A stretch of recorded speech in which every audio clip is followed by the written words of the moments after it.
آل إبراهيم إنك حميد مجيد اللهم بارك على محمد وعلى آل محمد كما باركت على إبراهيم وعلى آل إبراهيم إنك حميد مجيد سبحانك لا علم لنا إلا ما علمتنا إنك أنت العليم الحكيم.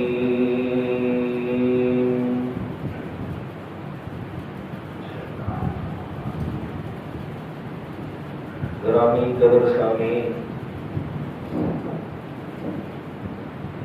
المخلصین الموحدین، دوستوں، بزرگوں، عزیز ساتھیوں،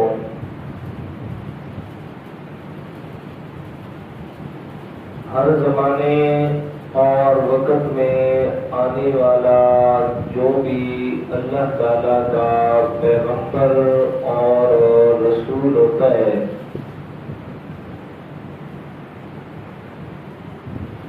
نبوت اور رسالت کے ملنے سے پہلے بھی اپنے وقت کا وہ سب سے بڑا ولی اور سب سے بڑا صدیق یعنی سچا انسان ہوتا ہے. نبوت سے پہلے بھی پیغمبر کی ولایت، پیغمبری ملنے سے پہلے بھی اس حد تک کامل اور اتم اور مکمل ہوتی ہے کہ بڑے سے بڑا صدیق اور بڑے سے بڑا ولی بھی پیغمبر کے پاؤں کے نیچے آنے والی جو خاک ہے اور اس کا بھی مقابلہ نہیں کر سکتا. جیسا کہ سیدنا حضرت ابراہیم علیہ السلام کے بارے میں اللہ تعالیٰ نے فرمایا، وَلَقَدْ آتَيْنَا إِبْرَاهِيمَ رُشْدَهُ مِنْ قَبْلُ وَكُنَّا بِهِ عَالِمِينَ. کہ سیدنا حضرت ابراہیم علیہ السلام کو ہم نے نبوت سے نوازا، لیکن نبوت سے پہلے ہی میں اللہ تعالیٰ نے انہیں ہدایت کاملہ نصیب فرمائی تھی. اور سیدنا یوسف علیہ السلام کے بارے میں فرمایا، وَإِلَّا تَصْرِفْ عَنِّي كَيْدَهُنَّ أَصْبُ إِلَيْهِنَّ. کہ آپ نے یہ جو ہر قسم کی برائیوں کے جال سے مجھے بچایا ہے، یہ اللہ تعالیٰ آپ ہی کا کمال ہے. ابھی نبوت نہیں ملی حضرت یوسف علیہ السلام کو، لیکن اس سے پہلے ہی اللہ تعالیٰ نے ولایت کے اعلیٰ درجے پہ فائز فرمایا. اور اسی طرح حضرت یحییٰ علیہ السلام کے بارے میں فرمایا، وَآتَيْنَاهُ الْحُكْمَ صَبِيًّا وَحَنَانًا مِنْ لَدُنَّا وَزَكَاةً وَكَانَ تَقِيًّا. کہ سیدنا یحییٰ علیہ السلام نبوت ملنے سے پہلے ہی میں اللہ تعالیٰ نے انہیں حکمت، دانائی اور پرہیزگاری سے نوازا تھا.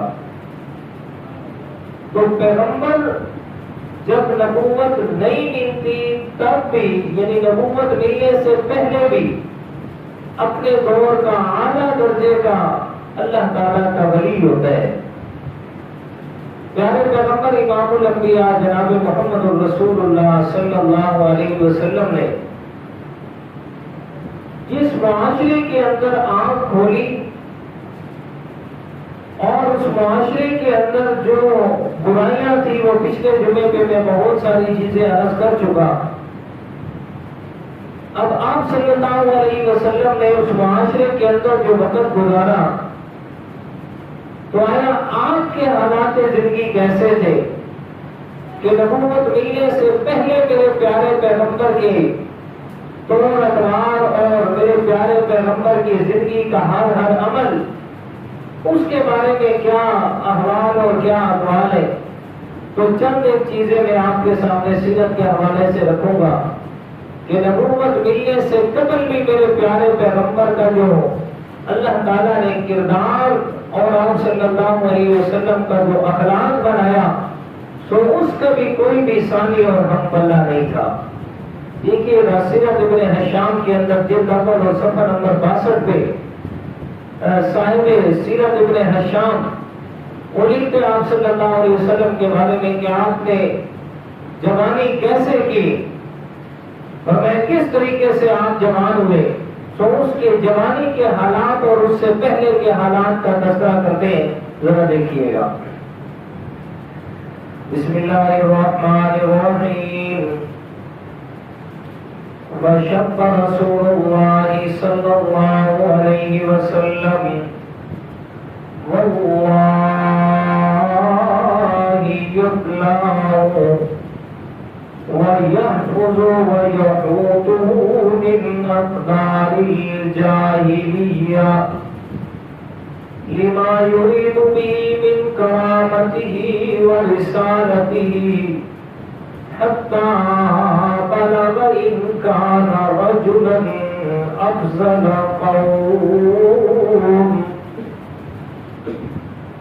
علامہ ابن ہشام رحمہ اللہ لکھتے ہیں وشب رسول اللہ صلی اللہ علیہ وسلم کہ اللہ تعالیٰ کے پیارے پیغمبر اس حال میں جوان ہوئے کہ واللہ یقلعہ ویحفظہ کہ میرے پیارے پیغمبر ہر قسم کی زمانے جاہلیت کے اندر ہونے والی گندگیوں سے اللہ تعالیٰ نے آپ کو پاک اور محفوظ کر کے جوان فرمایا، حتیٰ کہ اس لیے محفوظ رکھا لما یرید بہ من کرامتہ ورسالتہ، اس لیے کہ اللہ تعالیٰ یہ ارادہ فرما چکے تھے کہ آپ صلی اللہ علیہ وسلم کو نبوت اور رسالت سے عزت اور کرامت سے سرفراز فرمانا ہے۔ تو میرے پیارے پیغمبر زمانے جاہلیت کے اندر ہونے والے جتنے بھی اخلاق رذیلہ اور جتنی بھی گندگیاں تھیں اللہ تعالیٰ نے اپنے پیارے پیغمبر کو ان ساری چیزوں سے محفوظ فرمایا، اور پھر اس معاشرے کے اندر رہ کے میرے پیارے پیغمبر نے ایسا وقت گزارا کہ آپ صلی اللہ علیہ وسلم کے بارے میں پوری قوم کے اندر ایک خاص لقب مشہور ہو گیا کہ اللہ کے پیغمبر سے بڑا کوئی بھی امین اور صادق نہیں ہے۔ یہ اس معاشرے کی بات ہو رہی ہے جس معاشرے کے اندر ظلم بھی، ناانصافی بھی، جہالت بھی اور ہر قسم کی بت پرستی اور شرک بھی یہ اپنے عروج پہ تھا، لیکن میرے پیارے پیغمبر ہر ایک چیز سے دور ہے۔ حضرت علی رضی اللہ تعالیٰ عنہ سے روایت ہے، وہ بیان فرماتے ہیں یقول سمعت رسول اللہ صلی اللہ علیہ وسلم یقول ما هممت بشیء مما كان اهل الجاهلیۃ یفعلون به الا مرتين۔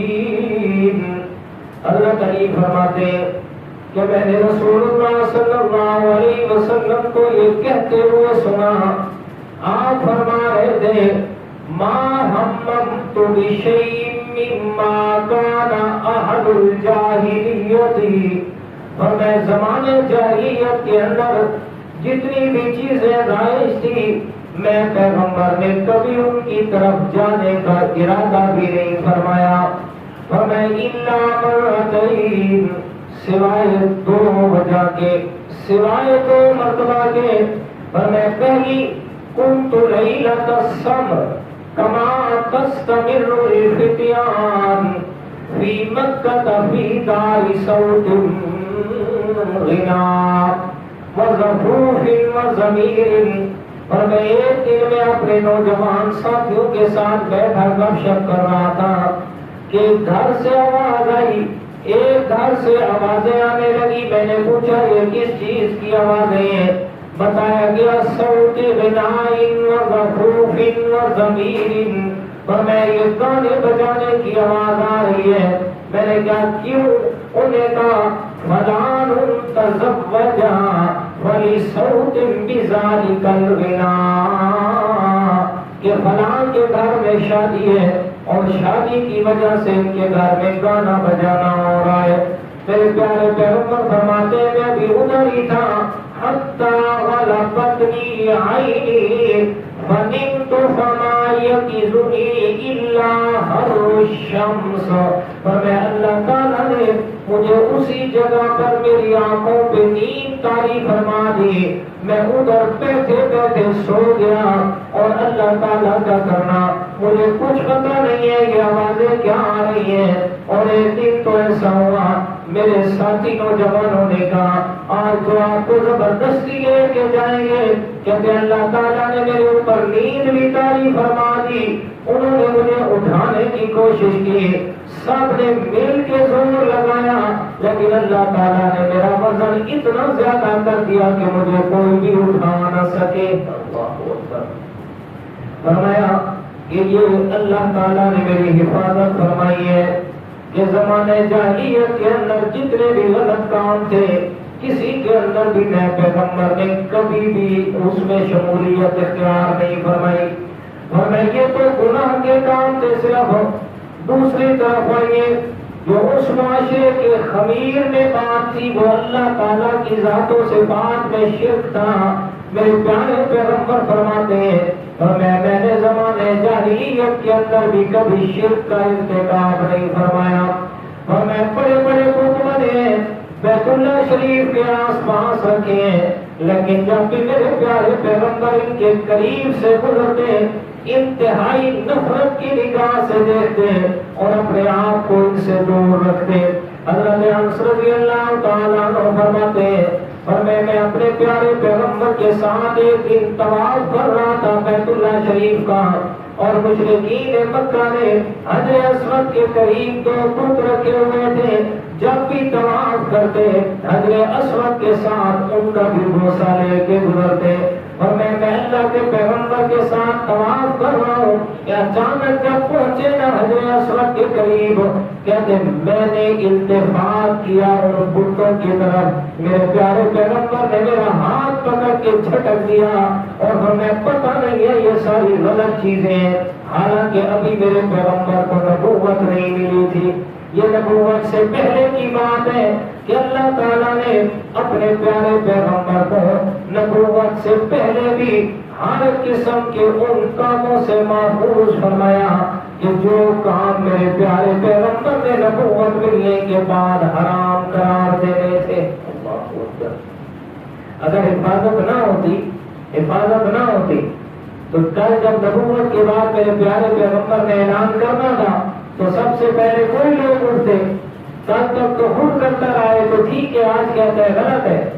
جیسے کہ بچپن میں ایک واقعہ آتا ہے حضرت حلیمہ سعدیہ میرے پیارے پیغمبر کی رضائی ماں ہے وہ بیان فرماتی ہے فرماتے اللہ تعالیٰ کے پیارے پیغمبر جب میرے پاس حالت رضاعت میں یعنی دودھ پینے کے لیے تھے آپ صلی اللہ علیہ وسلم کے ساتھ ان کا ایک اور بھائی بھی جو میرے بائیں سینے سے دودھ پیتا اور میں اپنے بیٹے محمد صلی اللہ علیہ وسلم کو دائیں سینے سے دودھ پلاتے.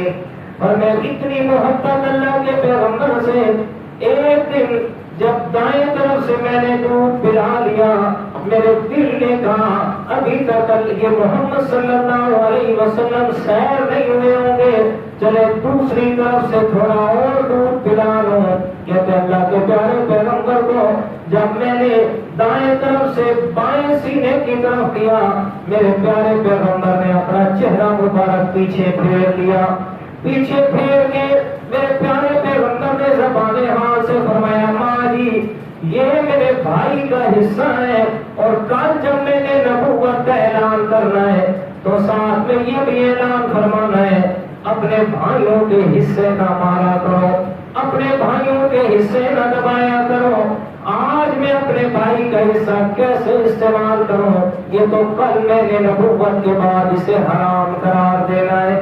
جی تو یہ نبوت سے پہلے بھی بچپن کے اندر بھی میرے پیارے پیغمبر کی حفاظت یا میرے رب نے کی ہے، جان کو بھی بچایا، آپ کے ہر عمل کو بھی اللہ تعالیٰ نے ان سارے کاموں سے محفوظ فرمایا کہ جو کام میرے پیارے پیغمبر نے نبوت سے بعد جنہیں ختم کرنا تھا، آپ صلی اللہ علیہ وسلم نبوت سے پہلے اس معاشرے میں وقت گزار رہے ہیں، اتنے بڑے بڑے جھگڑے نہیں، چھوٹی چھوٹی باتوں پہ جناب سینکڑوں کے سینکڑوں لوگوں کا خون بہا دیا جاتا، پر میں ان میں سے ایک ایسا واقعہ پیش آیا کہ جس میں میرے پیارے پیغمبر کو بطور فیصل تسلیم کیا گیا۔ یہ نبوت سے پہلے کا واقعہ ہے، تو عرض کر رہا تھا کہ نبوت سے پہلے بھی اللہ تعالیٰ کا پیغمبر تمام تر اولیاء کرام سے سب سے اعلیٰ درجے پہ فائز ہوتا ہے۔ سنیے گا کیسے؟ آپ صلی اللہ علیہ وسلم کے دادا عبد المطلب یہ بیت اللہ شریف مسجد حرام کے محتمین تھے، اور میں سارا انتظام و انصرام انہی کے ذمہ تھا۔ عبد المطلب اور باقی سب نے بیٹھ کے مشورہ کیا، کہتے ہیں ایسا کریں، یہ بیت اللہ شریف ہے اور اتنی گہرائی میں چلا گیا، چھوٹی عمارت ہو گئی، جب بھی بارش آتی ہے تو بارش آنے کے بعد سارا پانی بیت اللہ شریف کے آس پاس اکٹھا ہو جاتا ہے۔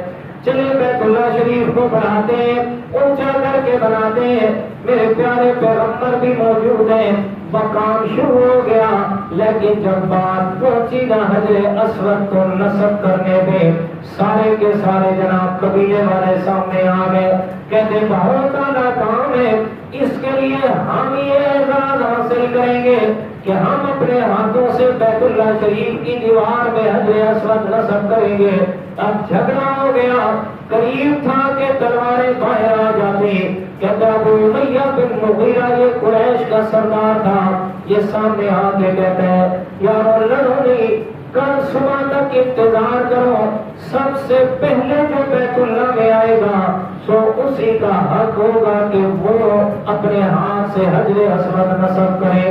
جناب صبح کا وقت ہوا، جب صبح سب سے پہلے میرے پیارے پیغمبر جناب محمد رسول اللہ صلی اللہ علیہ وسلم بیت اللہ میں موجود ہے، میرے پیغمبر کے بعد سارے آئے، جیسے ہی آئے سب کی نظر پڑی ہے، سب نے دیکھا تو ایک ہی لفظ کہا ھذا محمد الامین رضینا رضینا ھذا محمد الامین، ہم سب راضی ہیں اس بات پر یہ محمد بڑا امین ہے، یہ بڑا امانتدار ہے، ہم راضی ہیں یہ اپنے ہاتھ سے حجر اسود کو نصب فرما دے۔ لیکن میرے پیارے پیغمبر نے فیصلہ ایسا فرمایا کہ سب کے سب اس پہ راضی ہو گئے۔ آپ صلی اللہ علیہ وسلم نے چادر بچھائی ہے، حجر اسود کو چادر کے اوپر رکھا، ہر سردار کو بلایا، ہر قبیلے کے بڑے کو بلا کے چادر کو اٹھانے کا حکم دیا، اور جب قریب لے گئے میرے پیغمبر نے اپنے ہاتھ سے اٹھا کے حجر اسود کو نصب فرمایا۔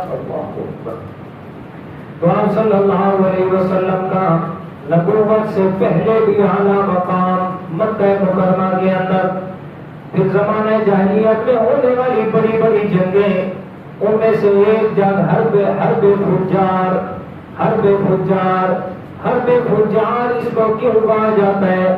اس لیے کہ یہ حرمت والے مہینوں میں لڑی گئی تھی، حرمت والے 4 مہینے، ماہ محرم الحرام میں بھی عرض کر چکا ہوں اس بات پہ، 4 مہینے شوال، ذوالقعدہ، ذی الحج اور رجب، یہ 4 حرمت والے مہینے اللہ تعالیٰ نے بنائے ہیں، اور ان مہینوں کے اندر بیت اللہ شریف کے آس پاس جنگ کرنا اللہ نے حرام قرار دیا، اور حرب فجار یہ انہی مہینوں میں واقع ہوئی تھی، اور یہ لڑائی قریش اور قبیلہ بنو قیس کے درمیان ہوئی۔ میرے پیارے پیغمبر بھی اس میں شامل ہوئے۔ کیوں شامل ہوئے؟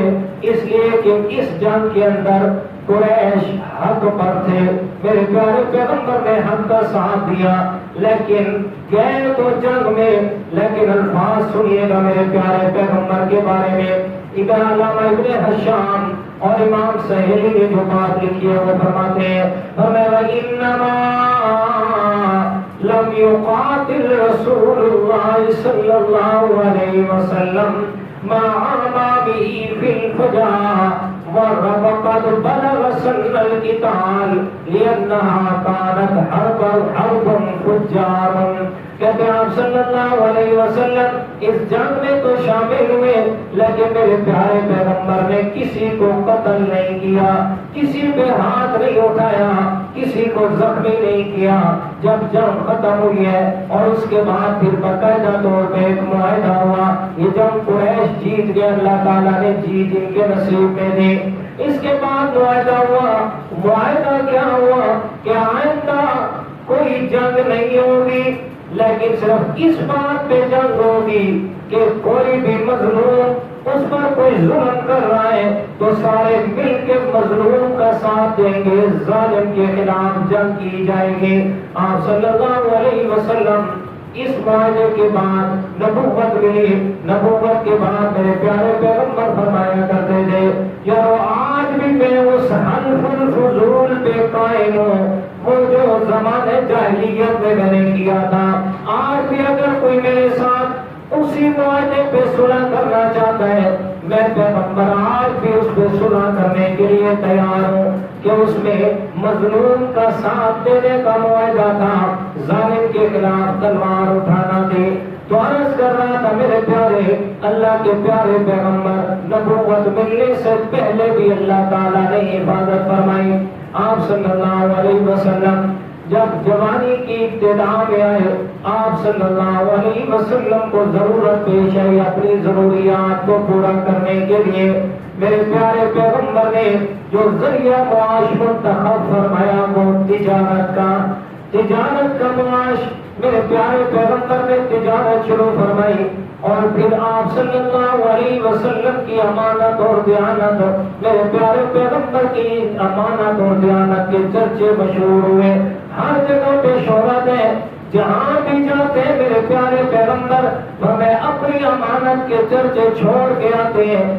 شام کے علاقے میں تجارت کے لیے گئے، جب لین دین کے ساتھ شروع ہوا، وہ سامنے والا تاجر ہے، وہ میرے پیارے پیغمبر کو کہتے ہیں یہ تو مال مجھے دے رہا ہے، قسم اٹھا اس بات پہ وہ جو عرب کے بڑے خدا ہیں حبل کی قسم اٹھا، جناب اس کی عبادت کی جاتی ہے۔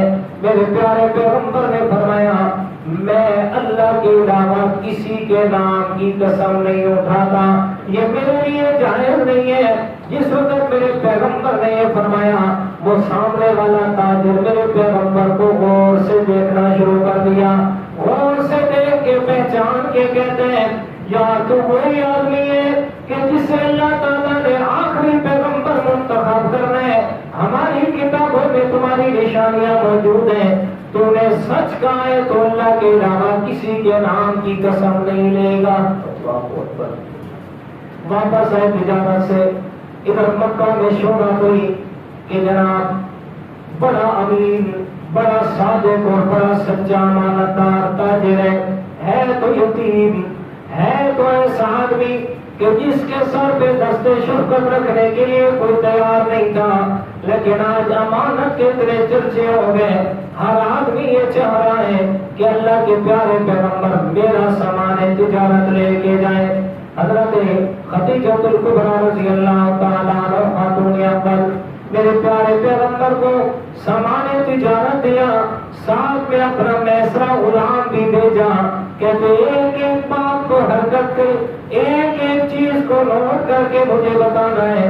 جب شام بصرہ کے علاقے سے میرے پیارے پیغمبر تجارت سے واپس آئے، ایک ایک چیز آ کے غلام نے بیان کی کہ اس پیغمبر کا اٹھنا، اس کا بیٹھنا، اس کا کلام کرنا، اس کی زبان میں مٹھاس، ساتھ میں سچائی، ساتھ میں امانت، کسی سے الجھے نہیں، کسی سے غلط بیانی نہیں، بالکل صاف صاف بات کر کے، سادہ سادہ سودا کر کے، بے پناہ نفع مطلب حاصل کر کے واپس آئے۔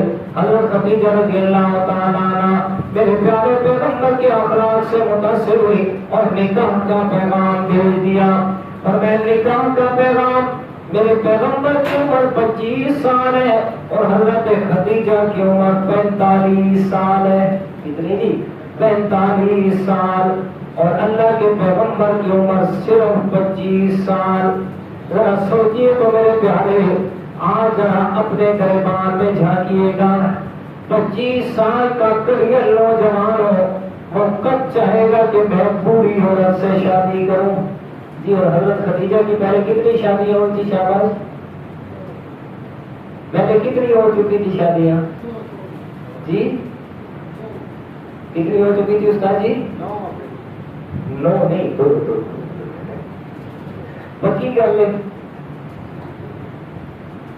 پیغمبر کی سیرت پڑھا کرو میرے بھائی، پیغمبر کی سیرت پڑھا کرو، خدا نہ باقی چیزوں کو چھوڑ کے جہاں قرآن کے لیے اپنا ٹائم آپ نے لازم کیا ہوا ہے، وہاں ساتھ میں پیغمبر کی سیرت بھی پڑھا کرو، تاکہ پتہ چلے آپ کو اس بات کا کہ آپ صلی اللہ علیہ وسلم کی شادیاں، ازواج مطہرات، آپ علیہ الصلوۃ والسلام کی اولاد، آپ کی بیٹیاں، بیٹے، ان چیزوں کا پتہ ہونا چاہیے آپ کو۔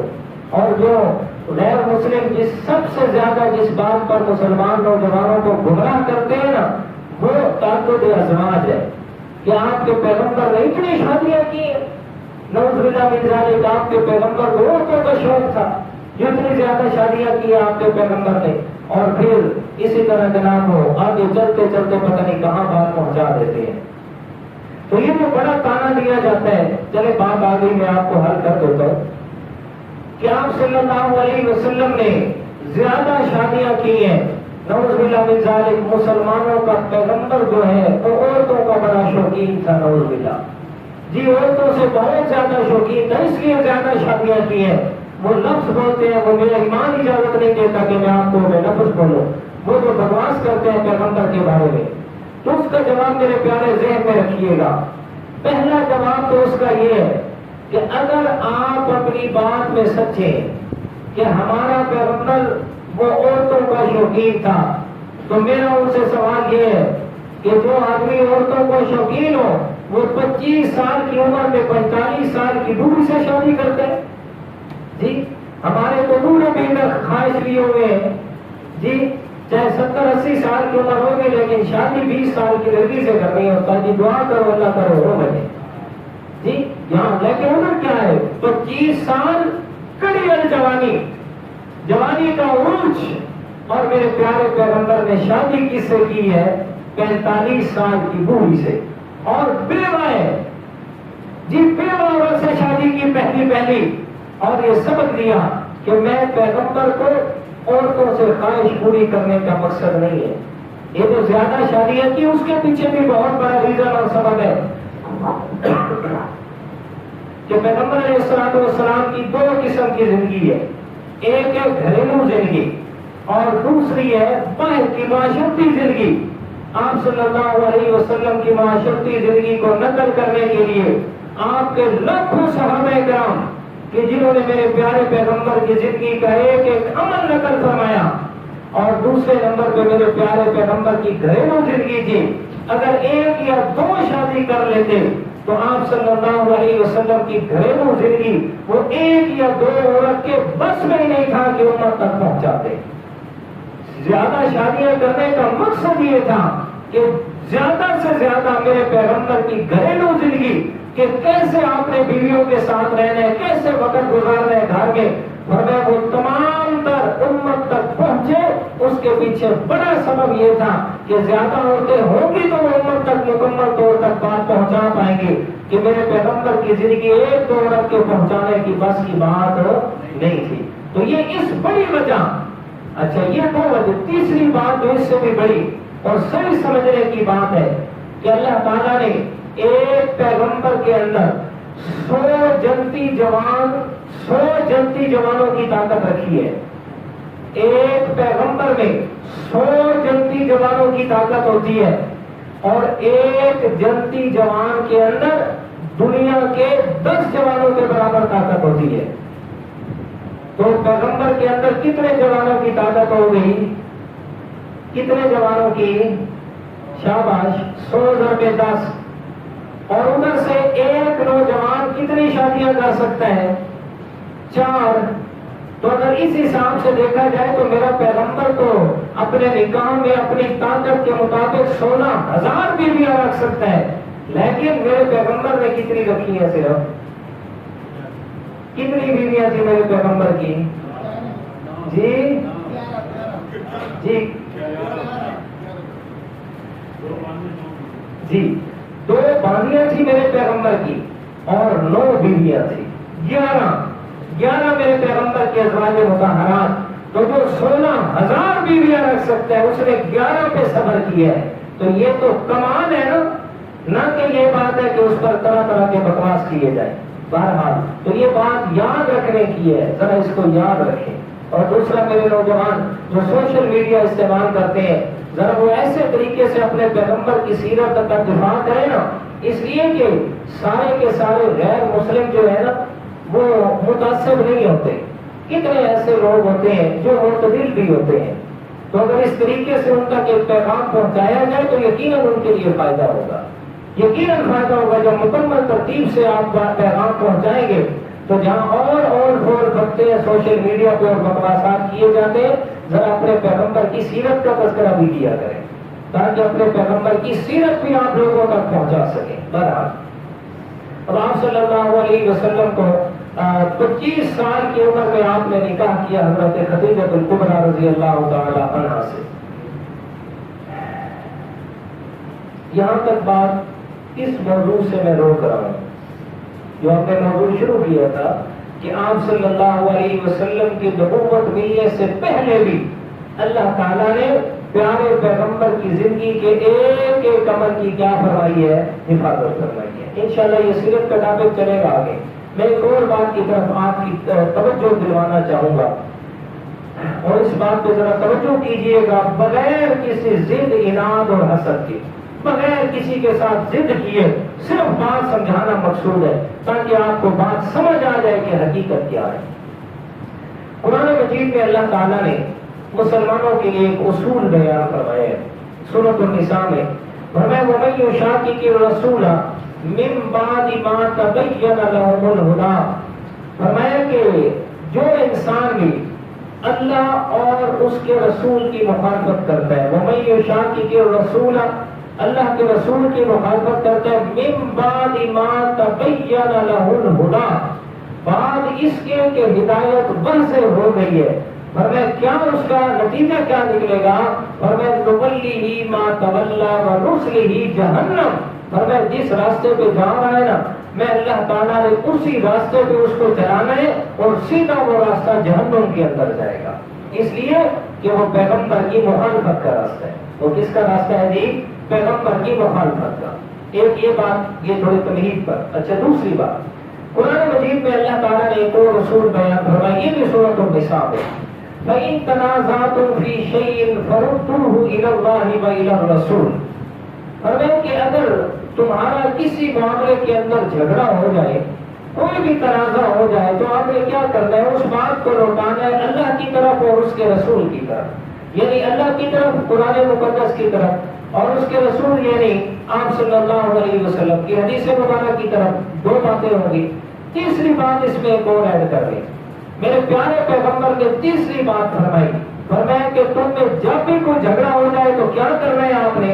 فرمایا فَعَلَيْكُمْ بِسُنَّتِي وَسُنَّتِ الْخُلَفَاءِ الرَّاشِدِينَ الْمَهْدِيِّينَ.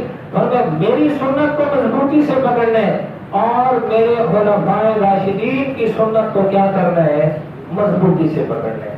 تو اب یہ قانون دے دیا شریعت نے، یہ قانون دے دیا شریعت نے کہ جب بھی کوئی جھگڑا ہو جائے، جب بھی کسی بات پہ تنازع ہو جائے تو آپ نے اس کو کس طرح حل کرنا ہے؟ پہلے اس کا حل قرآن مجید میں، حدیث رسول اللہ میں صلی اللہ علیہ وسلم. تیسرے نمبر پر صحابہ کرام میں سے خلفائے راشدین فرمایا تو سب صحابہ کرام کے بارے میں اصحابی کا رجوع بئی مقتدی تمہیں کدی تم، یہاں میں خلفائے راشدین کا بات کو روکتا ہوں، پھر بات سمجھاتا ہوں آپ کو۔ حضرت حذیفہ بن یمان رضی اللہ تعالی عنہ میرے پیارے پیغمبر کے صحابی ہیں، وہ فرماتے ہیں کہ کل عبادت لم يتعبدها اصحاب رسول اللہ صلی اللہ علیہ وسلم فلا تعبدوها خذوا بطریق من قبلکم۔ فرمایا کہ جو عبادت بھی، بات سمجھنے سے تعلق رکھتی ہے میرے پیارے، کہ جو عبادت بھی صحابہ کرام نے، اصحاب رسول اللہ کے رسول کے صحابہ نے جو عبادت نہیں کی، لم یتعبدھا فلا تعبدوہا، تم بھی وہ عبادت نہ کرنا۔ جو عبادت اللہ کے پیارے پیغمبر کے اصحاب نے نہیں کی، تم بھی اس سے دور رہنا۔ خذوا بطریق من قبلکم، کیوں؟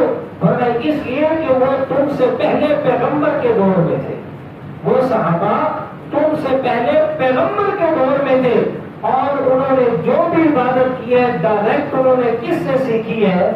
اللہ کے پیغمبر سے۔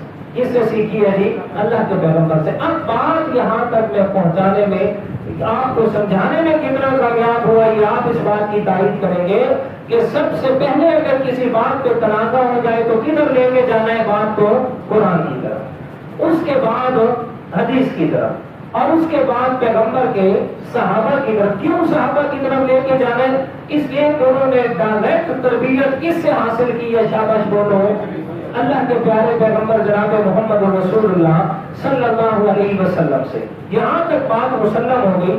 اس کے بعد اب یہاں تک اپنے آپ کو روک کے رکھیں اور پھر بات کو حل کرتے ہیں۔ بات یہ ہے کہ جیسے ہی ماہ ربیع الاول شروع ہوتا ہے، ربیع الاول کے شروع ہونے کے ساتھ ہی پوری ملک پاکستان کے اندر ایک عجیب گہما گہمی شروع ہو جاتی ہے۔ مختلف طریقے سے جناب کسی جگہ پہ کیا ہو رہا ہے، کیا پوچھا جائے ہو کیا رہا ہے کہ جی آپ صلی اللہ علیہ وسلم کی ولادت کی خوشی منائی جا رہی ہے، کہ ولادت پہ خوشی کی جا رہی ہے، یہ جی ڈھول تماشے رقص ناچ گانے، جی اس کے علاوہ مطلب کہ یہ جھنڈیاں پتہ نہیں کیا سے کیا کیا جا رہا ہے، اور کیا کیوں جا رہا ہے بھائی؟ یہ کیوں کرتے ہیں آپ کہ جی آپ صلی اللہ علیہ وسلم اس سے راضی ہوتے ہیں کہ آپ کے آنے پر ہم خوشی کرتے ہیں، سو آپ اس سے کیا ہوتے ہیں؟ راضی ہوتے ہیں۔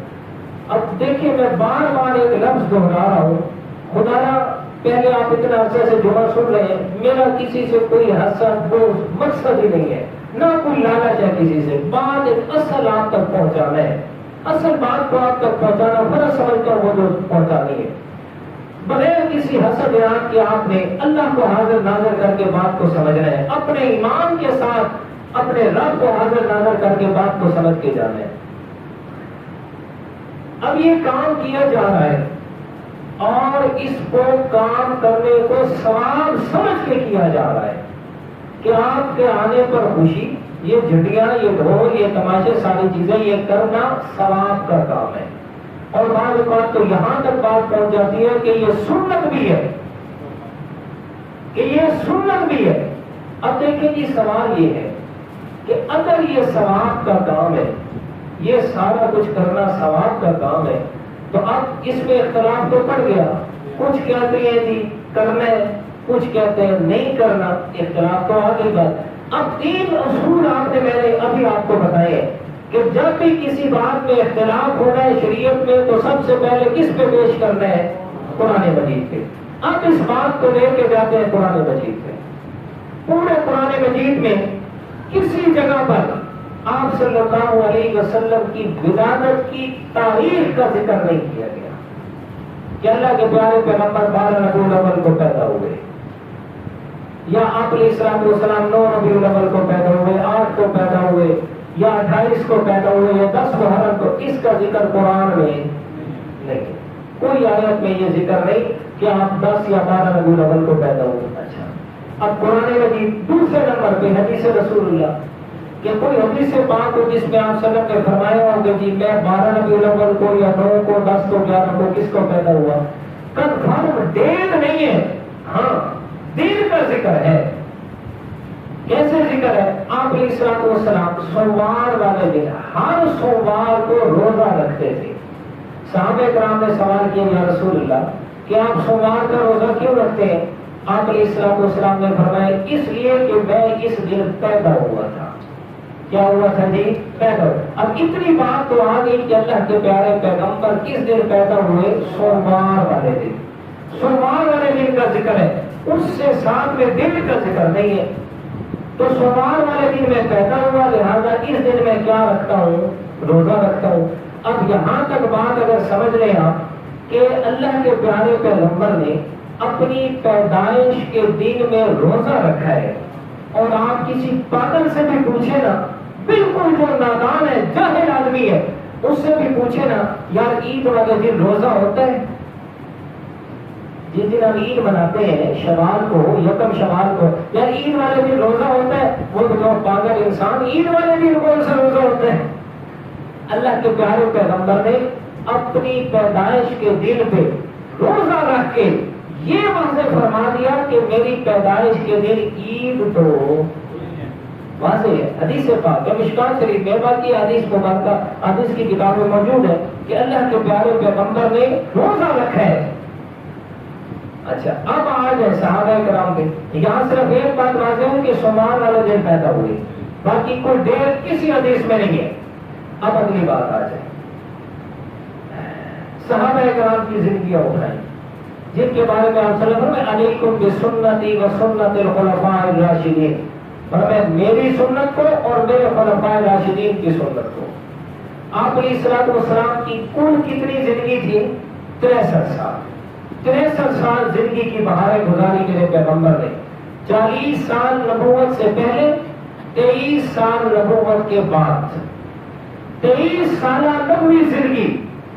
کوئی ایک دفعہ تو یار ایک دن ہمیں بھی دکھا دو کہ ربیع الاول 23 دفعہ میرے پیارے پیغمبر کی زندگی میں آیا، 23 دفعہ 12 ربیع الاول آیا. کیا آپ علیہ الصلوۃ والسلام نے یہ کام کیا یا کرنے کا حکم دیا؟ کیا یا کرنے کا حکم دیا ہو کہ 12 ربیع الاول کو آپ نے اس لیے خوشی کرنی ہے کہ اس دن میں پیدا ہوا ہوں. ایک آپ سلم کے بعد حضرت ابو بکر صدیق کا دور آیا، 2 سالہ خلافت کا دور حضرت ابو بکر صدیق کا. کتنی دفعہ ربیع الاول آیا؟ 2 دفعہ. حضرت عمر فاروق رضی اللہ تعالیٰ عنہ کا دور 10 سالہ دور خلافت. کتنی دفعہ 12 ربیع الاول آیا؟ 10 دفعہ. حضرت عثمان غنی رضی اللہ تعالیٰ عنہ کا دور خلافت 12 سال. کتنی دفعہ آیا؟ 12 دفعہ. حضرت علی رضی اللہ تعالیٰ عنہ کا دور خلافت 4 سال. 4 دفعہ دور خلافت 12 ربیع الاول آیا. حضرت حسن رضی اللہ تعالیٰ عنہ کا دور خلافت 6 مہینے. حضرت امیر معاویہ رضی اللہ تعالیٰ عنہ کا دور خلافت 19 سال. کتنا جی؟ 19 سال. 19 سال میں 19 دفعہ ربیع الاول آیا. یہاں کتنے صحابہ کرام جو آپ صلی اللہ علیہ وسلم کے ایک ایک اشارے پہ جان دینے والے، اگر یہ سنت ہوتا اور اگر یہ ثواب کا کام ہوتا، اور میرے پیارے پھر آپ اور میں بعد میں کرتے، پہلے صحابہ کرام کر کے دکھاتے، پہلے صحابہ کرام اس پہ عمل کرتے. تو یہ کوئی بھی مسئلہ پھنس گیا تو اس کو ہم حل کریں گے 3 چیزوں سے. ساتھ میں چوتھی چیز ہوتی ہے میں اس کی طرف نہیں جاتا. 3 چیزوں سے حل کریں گے. تو میں نے تینوں چیزوں کو آپ کے سامنے رکھا کہ ان تینوں چیزوں کے اندر اس کا تصور ہی نہیں ہے. دیکھیے اگر ہے یہ سنت، اگر ہے یہ ثواب کا کام اللہ کی طرف سے، تو پھر قرآن مجید میں ہمیں کوئی ایک آیت کو دکھا دو میرے بھائی کہ جس میں اللہ تعالیٰ نے اس کا حکم دیا اور ہم اس پر عمل سے رہ گئے. ایک آپ علیہ الصلوۃ والسلام کی اگر سنت ہے تو وہ پیغمبر کہ جس نے بیت الخلا میں جانے تک کا طریقہ سکھایا، وہ پیغمبر جس نے بیت اللہ سے لے کر بیت الخلا تک پوری زندگی کا ایک ایک عمل سکھایا، اور یار کھانا کیسے کھانا ہے. اور کتنا عظیم پیغمبر جو تمہیں جوتا پہننا سکھا رہا ہے، اور جوتا کیسے پہننا ہے، اتارنا کیسے ہے، اور لباس کیسے پہننا ہے. جو پیغمبر زندگی کا ایک ایک عمل سکھا کے جا رہا ہے، تو کیا اگر یہ سنت ہوتی تو اس کا طریقہ نہ بتا کے جاتا؟ اگر آپ کہو کہ بتا کے نہیں گیا،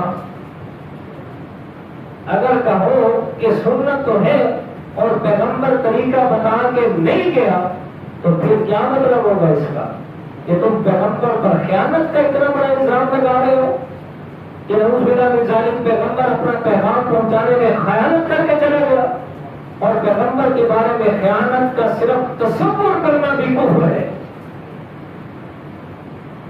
اچھا پھر یہ تو بات واضح ہو گئی. اب سوال یہ ہے کہ سمجھنا یہ ہے کہ یہ بات شروع کہاں سے ہوئی ہے, یہ بات شروع کہاں سے ہوا ہے, یہ واقعہ کہاں سے یہ نیا چیز جناب لوگوں کے اندر سامنے آ گئی اور آ کر جناب لوگوں کو اتنا زیادہ خراب کر دیا اور کیا سے کیا کر دیا. تو یہ سوال ہے کہ یہ بات شروع کہاں سے ہوئی ہے. تو اس بارے میں میں آپ کے سامنے عرض کروں کہ سب سے پہلا جو یہ کام کیا ہے نا آپ صلی اللہ علیہ وسلم کے بعد آپ کی ولادت پہ یہ خوشی منانے کا کام یہ فاطمی خلفاء نے شروع کی ہے. فاطمی خلفاء نے, جو تاریخ پڑھنے والے لوگ ہیں انہیں پتہ ہے کہ یہ فاطمی خلفاء کون تھے. یہ مکمل طور پر رافضی اور غالی شیعہ تھے.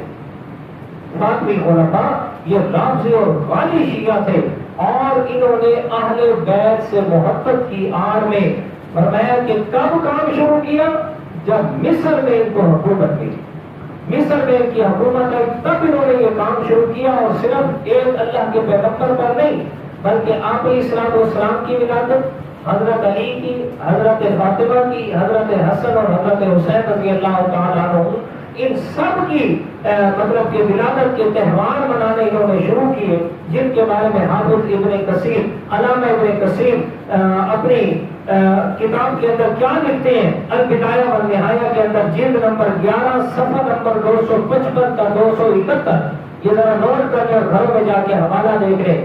وہ فرماتے ہیں کہ یہ جو فاطمی خلفاء تھے یہ کافر, فاسق, فاجر, ملحد, زندیق اور دین اسلام کے منکر اور مجوسیت اور سرویت کے معتقد تھے. مجوسیت آگ کی عبادت کرنے والے, سرویت دو خداؤں کا تصور تھا ان کا. تو یعنی ایک خدا کو مانتے نہیں تھے, دو خداؤں کا, نیکی کا خدا الگ اور برائی کا خدا الگ. انہوں نے کیا کیا, انہوں نے اللہ تعالیٰ کی حدود کو پامال کیا, زنا, شراب, جوا, خونریزی ان سب کو جائز قرار دیا ان لوگوں نے. اور ان کا اور بڑا برا کام یہ تھا کہ ہر روز یہ انبیاء کرام کو گالیاں دینا ثواب سمجھتے تھے. جی ان لوگوں نے یہ کام شروع کیا. اور فاطمی خلفاء کے بارے میں دوسری بات کیا لکھتے ہیں, بڑے مالدار, عیاش, جابر اور سرکشن اور ظالم قسم کے انسان تھے جنہوں نے یہ کام شروع کیا. سب سے پہلے فاطمی خلفاء نے یہ کام شروع کیا. اب اس کے بعد آگے چلتے ہیں. علامہ سیوطی رحمۃ اللہ تعالی علیہ نے اس کے بارے میں کیا لکھا, احسن المقصد فی عمل المولد, اس کے اندر علامہ سیوطی رحمۃ اللہ تعالی علیہ لکھتے ہیں کہ یہ کام فاطمی خلفاء کے بعد ابو سعید مظفر الدین, ایک بادشاہ شاہ اربل گزرا ہے, اس نے یہ کام شروع کیا تھا. اور اس نے کام یہ شروع کیوں کیا تھا, اس لیے کہ وہ انتہائی ظالم اور سفاک قسم کا انسان تھا. لوگوں کی عزتوں سے, اپنی رعایا کی عزتوں سے کھیلنا اس کا جناب مشغلہ تھا کہ ہر رات یہ اپنے بستر پہ ایک نئی لڑکی کو چاہتا تھا اور شراب اور رقص میں یہ رات گزارتا تھا. کہتے اس نے جب دیکھا ساری عوام میری مخالف ہو گئی, کس طریقے سے میں عوام کو اپنا دل دادا بناؤں, تو اس نے یہ کام کیا. تو جو بازاری ملا ہوتے ہیں نا اور ساتھ میں جو درباری ملا ہوتے ہیں وہ بھی دربار سے اپنے پیسے بٹورنے کے لیے اور اپنا مقام بنانے کے لیے انہوں نے کتاب لکھ کے حضرت صاحب کے پیش کی, جناب آپ یہ کام شروع کریں, لوگوں کے اندر آپ کا بڑا مقام ہوگا. تو شاہ مظفر الدین, ابو سعید مظفر الدین جو شاہ اربل تھا, اربل کا بادشاہ تھا, انہوں نے بھی یہ کام شروع کیا اور ہر سال یہ میلاد کی محفل کرواتا اور اس پہ 3 لاکھ خرچ کرتا. اس دور کی بات کر رہا ہوں, 3 لاکھ خرچ کرتا. جی اور ناچ, گانے, رقص, ہر ایک چیز کو اس نے جناب جائز کیا ہوا تھا. یہ تو بات 7ویں صدی کی, آپ صلی اللہ علیہ وسلم کے جانے کے 700 بعد میں یہ واقعہ ہو رہا ہے, 600-700 سال بعد. اب سوال یہ کہ ہمارے ہندوستان میں کب آیا, ہمارے ہندوستان میں یہ کب شروع ہوا ہے؟ تو سب سے پہلا جو یہ شروع ہوا ہمارے ہندوستان کے اندر وہ 1904 میں. پہلا یہ جو مطلب آپ وسلم کی ولادت پہ جلوس نکالا گیا متحدہ ہندوستان کا اس وقت 1904 میں ریاست پرنک کے نواب نے سب سے پہلے یہ کام کیا. سب سے پہلا جلوس ہندوستان کے اندر یہ اس نے جناب شروع کیا اور اس کا یہ حکم تھا کہ یہ 12 دن یعنی یکم ربیع الاول سے لے کے 12 ربیع الاول تک 12 دنوں تک مسلسل جناب وہ رات 10 بجے سے لے کر صبح 2 بجے تک مکمل طور پہ رقص کی محفلیں ہوتی اور ناچ گانے اور یہ ساری چیزیں ہوتی اور ساتھ میں پھر جتنے ہزاروں کی تعداد میں لوگوں کو یہ اکٹھا کرتا اور پھر جناب آپ علیہ الصلوۃ والسلام جو 12 ربیع الاول کو ایک قول کے مطابق جو پیدائش ہے اس میں بھی صبح سحری کے وقت آپ کی پیدائش کا ذکر ہے. جب سحری کا وقت ہوتا تو جناب وہ 100 توپوں کی سلامی بھی پیش کرتا تھا. یہ اس کا کام تھا. 1904 میں یہ پہلا آدمی جو یہاں شروع کیا. اس کے بعد اگلا سوال یہ ہے کہ یہ ہندوستان سے پاکستان میں کیسے آیا اور کب آیا. یہ عبادت جو 7ویں صدی میں شروع ہوئی نہ پیغمبر کو پتا نہ صحابہ کو پتا نہ تابعین کو پتا نہ تبع تابعین کو پتا نہ مجتہدین کو پتا نہ محدثین کو پتا کسی کو پتا نہیں. 6 7ویں مطلب کہ آپ وسلم کے 600-700 سال بعد شروع ہونے والی یہ عبادت یہ 1904 میں پہنچی ہے ہندوستان اور آپ کے پاکستان لاہور میں کب پہنچی ہے. یہ جناب آپ کے پاکستان لاہور میں 5 جولائی 1933 کب شروع ہوا ہے کام 5 جولائی 1933. تو مطلب ہے 1933 سے پہلے جو یہاں یہ کام نہیں تھا تو پھر 1933 میں یہ پہلا جلوس نکالنے والا حافظ معراج الدین صاحب تھے. یہ انہوں نے پاکستان کے اندر 1933 کے اندر یہ شروع کیا تھا. اور شروع کیوں کیا تھا یہ بھی وجہ بھی سنیں. اور یہ وجہ کس نے لکھی ہے؟ میں نے نہیں لکھی. روزنامہ کوہستان 1994 روزنامہ کوہستان 1994 کی رپورٹ لاہور عید میلاد النبی کے جلسے کے حوالے سے جو رپورٹ تھی اس میں یہ بات لکھی. انہوں نے کہا جی ہندو اور سکھ یہ اپنے دھرم کے مطابق بڑے بڑے آدمیوں کی یادگار میں شاندار محفلیں سجاتے ہیں تو ہمارے پیغمبر سے تو بڑا کوئی اور ہے نہیں لہٰذا ہم بھی انہیں کی طرح اپنے پیغمبر کی محفلیں سجاتے ہیں. دلیل تو ہوئی نا جی دلیل تو ہے نا بڑی شاندار کہ کیوں کر رہے ہیں کہ جناب یہ ہندو اور سکھ کر رہے ہیں ان کی وجہ سے ہم بھی یہ سارا کچھ کر رہے ہیں. اور اس کے بعد ایک اور جس کو بانی عید میلاد النبی بانی جلوس عید میلاد النبی کا لقب دیا گیا جس نے سب سے پہلا جلوس عالی شان کر کے لاہور میں نکالا تھا الحاج عنایت اللہ قادری صاحب جو 86 برس کی عمر میں فوت ہوئے تھے. تو شادی کون عرض کی تھی جی بغیر شادی کے فوت ہوا تھا. اسے تو ضرورت نہیں ہے شادی کی. آج بھی اگر آپ جا کے دیکھ لیں لاہور کشمیر بازار کے اندر اس کا گھر ہے اور اس کے گھر کے اوپر جو پوسٹر لگا لکھا ہے بانی جلوس عید میلاد النبی شیخ عنایت اللہ قادری صاحب. تو یہ سنت بن گئی. شروع ہو رہا 1933 میں پاکستان کے اندر اور بنا دیا اس کو سنت کا درجہ دے دیا. اور کون سی تاریخ کی کتاب میں آپ کو بتاؤ سکوت بغداد سے سکوت ڈھاکہ تک اٹھائے ہیں کتاب اور اس میں کیا لکھتے ہیں جناب. فرمایا صاحب کتاب یہ بات لکھتے ہیں وہ فرماتے ہیں یار کہ پاکستان کے اندر میاں محمد افضل صاحب اس کے رائٹر ہیں وہ لکھتے ہیں پاکستان میں اسلام کے ساتھ کون سا ظلم ہے جو رائے رواج نہیں دیا گیا. کہتے ہیں پاکستان میں تو اسلام کے جنازے نکالے گئے پاکستان میں پیغمبر کی سنتوں کے جنازے نکالے گئے اور ان کا سب سے بڑا جو انہوں نے مطلب شواہد لکھا ہے وہ یہ کہتے ہیں جناب مسجدوں سے لوگوں کی توجہ ہٹا کے جناب مزاروں کو چادریں چڑھائی گئی وہاں قوالیوں کی جناب طرح طرح کی محفلیں منعقد کروائی گئی اور جس طرح بیت اللہ شریف کو غسل دیا جاتا ہے اسی طرح قبروں کو غسل دلوائے گئے اور وہاں پر جو سارا دن بھنگ پی پی کے، شراب پی پی کے اپنا انہوں نے حلیہ بگاڑا ہوتا ہے، وہ جناب علی علی علی کے نعرے لگاتے ہوئے نظر آتے ہیں۔ فرمایا اور یہ جشن دستار بندیاں اور بیت اللہ شریف اور جناب آپ صلی اللہ علیہ وسلم کے روضے شریف کی شبیہیں بنا کر اور ان کی بے ادبیاں کروائی گئی۔ کہا یہ سارے اسباب بنے کہ جس کی وجہ سے بغداد سے لے کر ڈھاکہ تک یہ سارا علاقہ ہم نے اپنے ہاتھوں سے دے دیا۔ جی لوگ سمجھتے نہیں ہیں بات کو، کدھر جائیں، خام خواہ سے مطلب کہ ضد اور اناد پہ اڑے رہے اور ضد اور اناد پہ اڑ کے جی تو کون ہے جی میں دیوبندیا، جی تو کون ہے جی میں بریلویا، جی تو کون ہے جی میں وہابیا، جی تو کون ہے جی میں فلانا تو فلانا۔ اور قیامت کے دن نہیں پوچھا جائے گا دیوبندی ہے تو جنت میں جا، بریلوی ہے تو جا جہنم میں، نہیں کیا جائے گا۔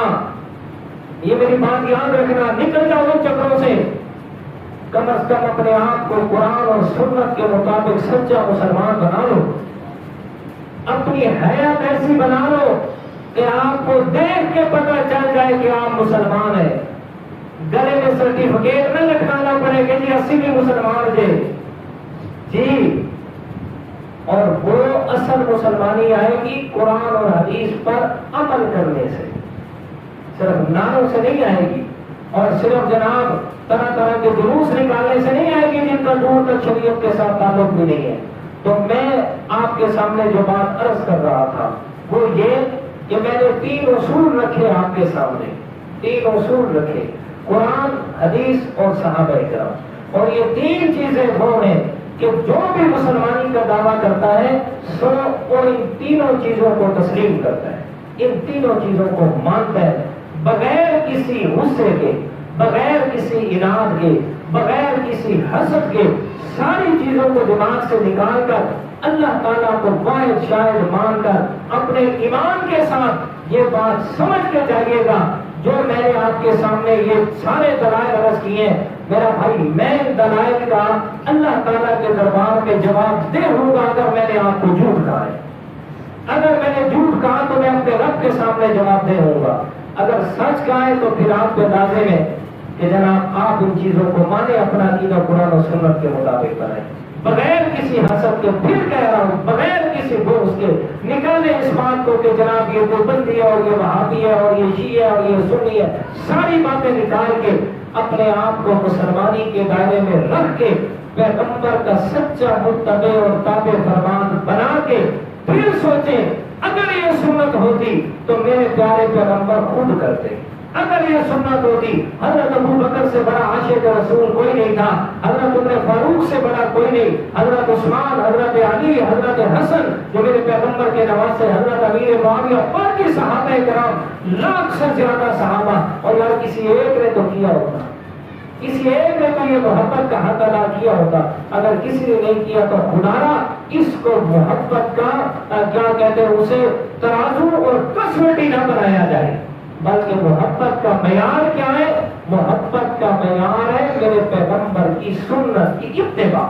آپ صلی اللہ علیہ وسلم نے فرمایا من احبنی فقد اطاعنی ومن اطاعنی فقد معی فی الجنہ کما قال، میری محبت جو مجھ سے محبت کرے گا معیار یہ وہ میری سنت پر عمل کرے گا، اور جو میری سنت پہ عمل کرے گا وہ قیامت کے دن میرے ساتھ جنت میں ہوگا۔ دعا فرمائیے کہ اللہ تعالیٰ بل کی توفیق عطا فرمائے۔